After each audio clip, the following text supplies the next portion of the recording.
so we know that we need our tongue resting up or lightly suctioned up into the palate, and that there is what actually keeps our jaw forwards and creates the space here in the airway. So imagine this is the airway space or the tube for us to breathe through.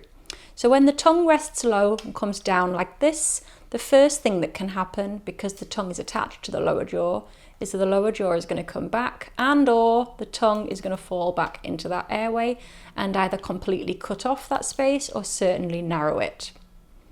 So our goal, of course, is to have it resting up here, the tongue resting up here to bring forward the jaw and keep that airway space open.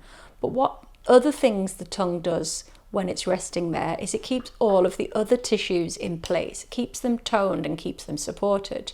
So we have other things that can interfere with our sleep.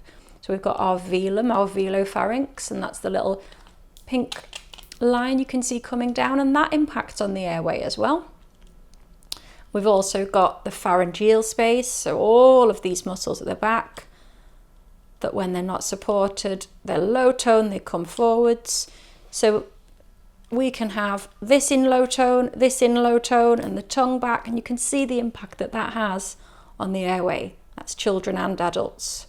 So when we keep that tongue up, encourages our jaw to come forwards and encourages these structures to stay nice and toned and keep that airway, that breathing tube, as big as it can be.